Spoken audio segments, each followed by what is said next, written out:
So if you've been following me, you might already know, but I recently went to Bangkok during its white party season and had a hell of a time. And I mentioned that the highlight of that trip was definitely the Homepas and the people that I met, of course. But like, if given the choice, like if I had the opportunity to go back to Bangkok for a white party, I would not do it. For white party, I mean, but I would do it for the Homepas. So yeah, in this video, I'm gonna be talking about my first Homepa experience. And if you don't know what a Homepa is, it's basically a house party that is organized by the gays, made for the gays. Ooh, but let me tell you, it is not just a house party, okay? It's got its own kind of culture to it, which I'll get into in a minute. When I first entered my very first Homepa, I was just totally shocked by the dress code and the sheer scale of it. Like when my friends told me that we were going to an after party or like somewhere to chill, my dumbass was thinking like maybe a small group of like 10 people, just like, you know, chilling around a living room or something, drinking a little bit, talking a little bit, maybe with some, you know, chiller, winding down type of beats playing in the background, with some, you know, some late night food or something, you know, something that's very chill and kind of wholesome, just like, you know,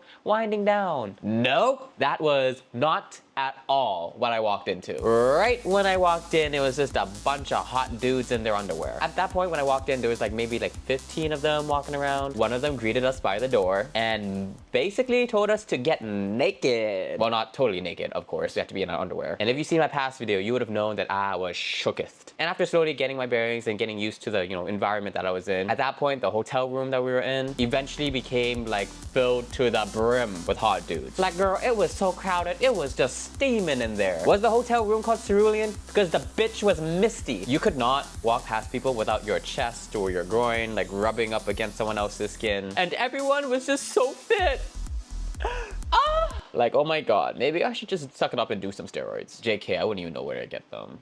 And if you're wondering, no, I did not do anything with anyone at the Homepa. Besides the occasional like, because like I said, everyone was just so hot. And I was just feeling nervous, okay? Just so anxious. I did manage to talk to some people eventually, but it took like, admittedly, a lot of mental build up for me to talk to them because everyone was just so intimidating, especially since it was like my first time. But knowing what I know now, I'd probably be a lot more willing to just chat and open up because people are actually really nice, or well, nicer at Homepas. Because like I mentioned in my other video, the people who come to Homepas, they're like, you know, friends or friends of friends of the hosts. So then like, because everyone kind of knows each other to at least the second degree, like everyone is just like a group of mutuals just hanging out with each other, right? So like, no one's a complete stranger. So it's like a lot more comfortable and a lot more nice and friendly that way. You know what I mean? But like, you know, it was, you know, people were unknown enough for them to do very spicy things with each other. Things definitely could go physical. Like there was a lot of hugging and grinding on each other. And in that particular Homepa, the very first Homepa that I went to, there was even another room for moon explorers. It was a sex room.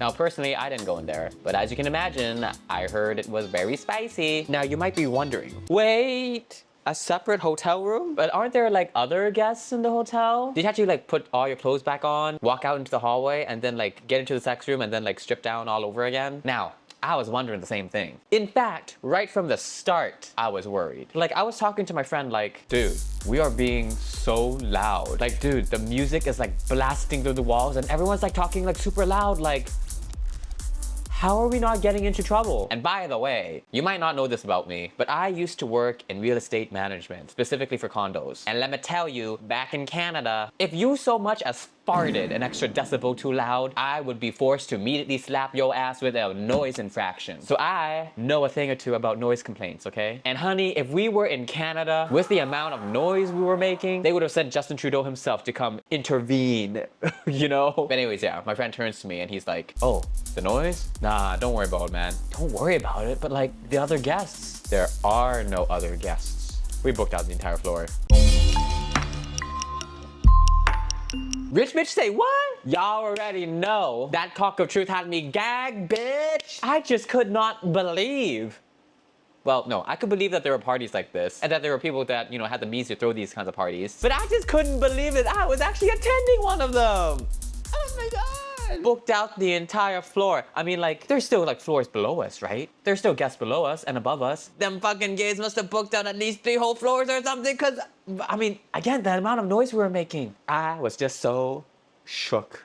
As soon as I heard that, I was like, oh, Well, if y'all already paid for it, I'm just gonna fucking enjoy myself. Anyways, yeah, I had a good time. And the more I got used to the environment, the easier it was for me to actually make friends with people, especially at the subsequent homepas that I eventually attended. And just to give an example of how easy it is to make friends at a homepa, there was this one guy who, okay, let's just say he looks like he could totally fuck you up. Like, he's tall, he's fit, he's got big arms, and of course, big ass mountainous titties. And he also has like this kind of a resting bitch face. Like, he looks like he could be a bouncer. And now I actually met this guy, or rather I encountered this guy at like this mutual gay dinner thing that we had. The thing is, like, he was sitting way across on the other side of the table, and I was smitten. He was so good looking. But obviously, since he was like on the other side of the table, I couldn't really talk to him at all. But thankfully, thanks to the power of homepas, I got my second chance. While I was at the homepa, I noticed him, and he was just like standing like by the wall. He was just like, you know, he was like standing like a bouncer. He was like standing like this, and he was just like staring straight ahead. He kind of like looked like one of those gym bros who, like, you know, after a really heavy set, they kind of just like stand there and just kind of like, yeah, he was so intimidating. Oh my god. But since this was a homepa, I figured if he's friends with my friends, if we got along with them, then he will probably get along with me. So I just went up to him and said like, oh, hey, are you that guy who was at that dinner, blah, blah, blah? And oh my god, his demeanor changed like immediately. Instantly, he had like the biggest, most cutest smile ever. And he was like, oh my god, yeah, it was me. Yeah, I was there, blah, blah, blah. My name is blah, blah, blah, blah. Like, he went from like a velociraptor to like a teddy bear in like seconds. It was like so cute. Oh my god, it was just so cute. And that is the power of homepas. You can talk to hot guys at a homepa, and there is almost a 100% chance that they will be friendly and super nice and will talk to you, and you can have a real conversation with them. And yeah, that's what we did. We ended up having like a semi-long conversation, not super long, but like, you know, decent enough. And then, you know, parted ways. And like for the rest of the night, you know, every time I saw him, I'll be like, oh, hey, what's up? How's it going? And if you're wondering, the answer is no. I did not do anything spicy with him. I don't think he was interested, to be honest, but that's okay. It kind of just further proves my point that people are nice, right? Just a totally platonic, totally friendly interaction. And hey, even though I didn't get to spice it up with him, maybe he has a fellow top friend who also looks like a velociraptor who has mountainous titties. And maybe that friend, he can introduce him to me, and hello. But yeah, they get together with him, but it's okay. One door closes, another one opens. But yeah, another super cute thing that happened to me at the homepa was actually happened at the very beginning of it. I was one of the earliest people to arrive at the homepa, and I was greasy as shit. It was a long night of dancing. It was like after a rave, right? So I was like covered in sweat and grime and just dirt in general. So I made a mention of like, you know, wanting to take a shower, and then there's like this other guy who like heard me, and he was like, oh yeah, I could use one too. I was like, oh okay, yeah, you can go ahead, you can shower first, it's okay, I can wait. And without skipping a beat, he was like, oh no, you wanna come with me? It's okay. And I was like, oh, okay, sure, why not? Because I mean, like, you know, at that point, people were starting to like trickle into the homepa, and we don't want to hog up the bathroom, right? So yeah, we both kind of went down there, and we just like stripped off our clothes, and we just ended up showering together. And it was actually really cute. Like, it reminded me of like, you know, when you're like back in preschool or something, where like nudity doesn't really matter. It's like not really something you even think about. Like, me and him, we were just like in the shower, we were just like gossiping and talking about guys. And like, girl, he even offered to like help me wash off the makeup that was like on my face and on my body and that kind of stuff. Like, girlie was looking out for me. It was really cute. Yeah, it was like very neutral, very platonic, and now, you know, we're friends, shower buddies. Like, it's not just spicy times, okay? It can actually be quite wholesome. But there are definitely spicy times that can happen at a homepa. But personally, I did not experience anything that was super spicy, but like, things do be happening. And now that you know more about my personal experience at homepas, let's try to get you into a homepa. Now, if you never attended a homepa before, you might be thinking, yeah, that sounds like a lot of fun, but like, how do I get myself invited to a homepa? I don't know anyone. I don't got no friends. I'm an introvert. I don't know anyone. Well, I'm gonna tell you, and I'm gonna try to help you out, even though you probably won't like my answer. Well, first of all, you gotta remember that homepas are private events. They are hosted by real, ordinary people. And, you know, let's think of it this way. Would you let a total stranger, like someone like none of your friends even know, would you let someone like that into your house? Like, basically a grinder face this guy. You want him in your house? Most likely you wouldn't. And it's the same for the hosts. So the best and most easiest way to get invited to a homepa is just to be friends with people, and then just hope that one of them is invited to a homepa, and then by extension, you get invited to the same homepa. I know it's not the most exciting answer, but it's just legit the best way. If you're someone who doesn't have a lot of friends, or if you're someone who's shyer, or perhaps doesn't have friends who are like interested in that scene, but you really want to try and experience something like this, I'm gonna try to give you like a few tips. So if you're that person that I just described, my number one tip for you, if you're really trying to get into a homepa, is to don't try to get invited to a homepa. Just let go and accept the fact that you probably won't be invited to a homepa. I know that sounds counterintuitive, but like, hear me out. In my life, I've noticed noticed that the more you want something, the more it typically runs away from you. Now, obviously, this doesn't apply to everything, but when it comes to relationships, I find this to be more true more often than not. When you're trying to be friends with someone for like a superficial purpose, or in this case, you're just trying to befriend people so that you can get yourself invited to a hompa, like, people are smart, you know? People can sense desperation. People only want to surround themselves with other people who provide good vibes. So that is precisely why you need to let go of the idea of trying to attend a hompa. Because otherwise, you're only putting out the energy of like, you know, desperation, of chasing, of fakeness, and like nobody wants to be around that. Instead, just focus on going to like, you know, circuit parties or going to gay bars or going to like, you know, gay low hangouts. And when you go to these hangouts or these gay bars or gay events or whatever, like bring a gay friend if you can, and while you are there, be present and enjoy yourself as much as possible. While you're in that space, whether it's a circuit party or a gay bar, your only focus should be on having fun and just spreading joy to the people around you. The people who are there with you in that moment, they should be your focus. Try to get to know them. If you vibe with them, then hey, that's amazing. Potentially a new friend. The more I get older, the more that I realize that it's always the little moments that end up being the most important. Because, you know, when I look back at everything, I realize that like, you know, the simple hi or the simple like, you know, chit chats that I do here and there, it can all blossom into like a beautiful garden full of friendships. Like so many doors can open for you if you just take the effort to just appreciate the people who are around you. And when your vibes are good, that's when the magic happens. That's when like the friends come. That's when people start to include you into things. It's not something that you can like, you know, plan for or expect. So yeah, that is exactly why if you want to get invited to a hompa, you need to stop thinking about getting invited to a hompa. You need to just relax, enjoy yourself, make some friends, and the experience will come to you. But obviously making friends, that's like all like a long-term strategy. If you're someone who is just shyer in general and just has trouble being in that kind of environment and like breaking the ice, so to speak, I get you. I totally get you. I'm gonna try and help you out with some tips that help me when I have days of, you know, feeling very shy and insecure. One thing that helps me is that when I go to like, you know, raves or like circuit parties and I'm in an environment where like I'm surrounded by a lot of gays and I feel really, really shy and like there's someone I want to talk to or like there's just people who I want to talk to. One thing that I normally do is that I usually like share the stuff that I have. So like normally when I'm at these events, I have like gum or I have Tic Tac or I have like, you know, a fan or something. And like, yeah, sometimes I offer my gum to people if they want it. And you know, when I'm taking it for myself, or like, you know, when I have my fan, sometimes I'll start fanning people when I see that they're, you know, hot, because, you know, I'm also hot when I'm dancing in that tight crowded space. And obviously when you fan someone, normally they'll like, you know, turn around and say thank you, and that's a good way to, you know, establish familiarity, you know, with someone. Obviously don't do these things with the expectation of getting something in return. Like don't expect them to turn around and start chatting with you. Like don't just like start fanning someone and then just stare at them and then get offended when they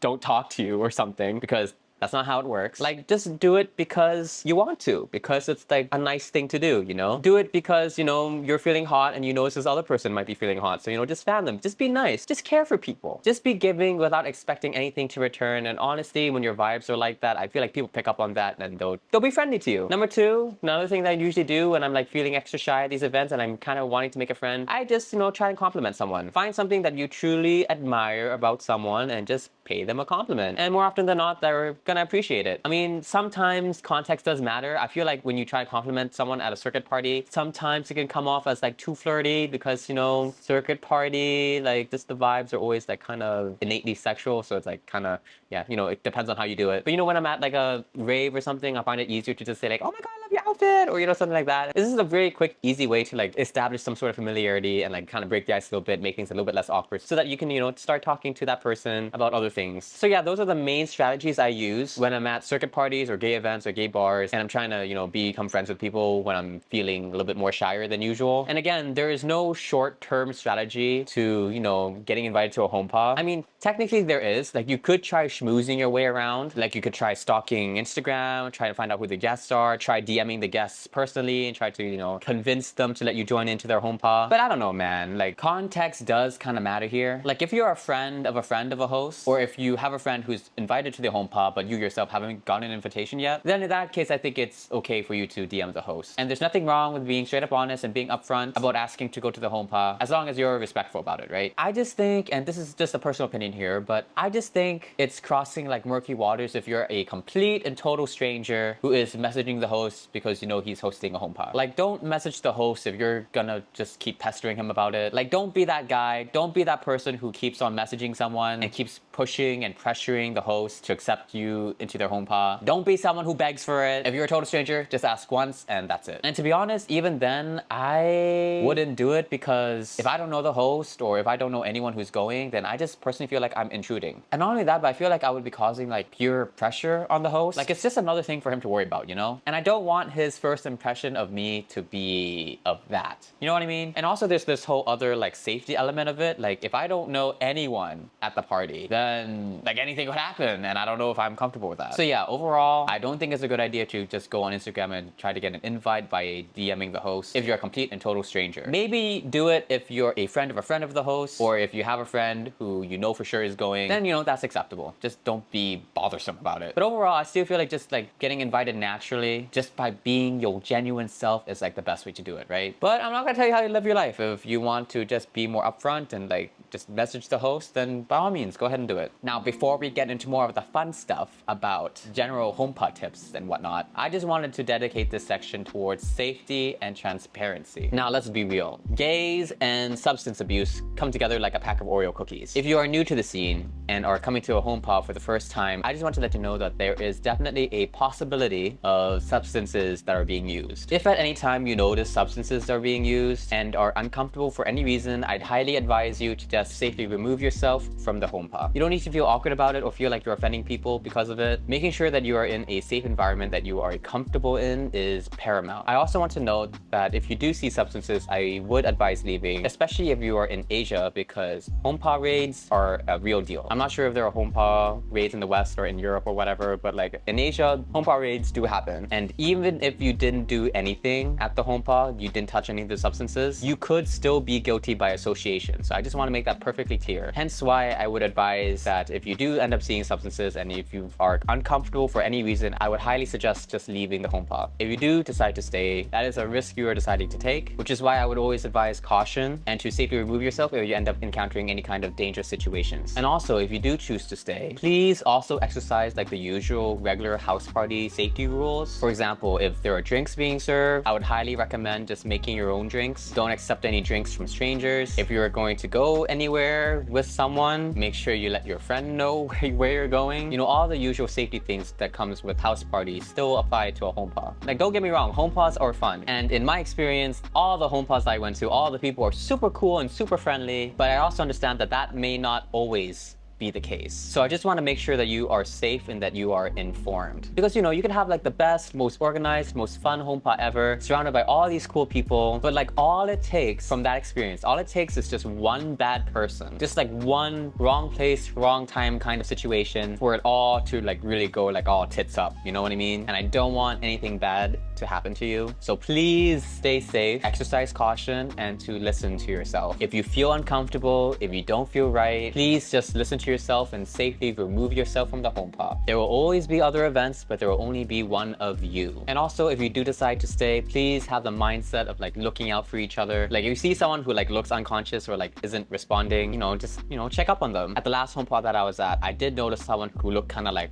but honestly, at the time, I thought he was just like sleeping or something. And you know, I like sat next to him and I did kind of wonder like, hey, maybe should I like tap his shoulder to make doubly sure he was correct? And another guest like noticed me and my indecision, and he like went straight up to the guy and, you know, started slapping him around, and the guy just like was not responding. And that's when more people came around and started slapping around some more, and that's when he like woke up, right? And I think the host or like someone was like a little bit upset that I didn't like, you know, react fast enough and like, you know, shake him awake when I was sitting next to him. And like, you know, to be honest, like fair. Probably shouldn't have taken so long to like decide whether or not I should like, you know, check to see if he's okay, right? But yeah, I learned my lesson. I honestly thought he was sleeping, but I probably should have stayed on the safer side to just, you know, shake him a little bit to make sure he was okay. But I just wanted to mention the story just like as a like, you know, broader lesson to just like, you know, look after each other. If you notice something that looks weird or feels off, don't be afraid to call it out. And if you're too shy and too nervous to call it out yourself, you know, talk to the host, tell someone else. Just don't stay silent. Take care of yourself and take care of each other. Now that that's done, let's continue with some random small tips that I've learned from my experience. Now, as I mentioned, Homepas can be quite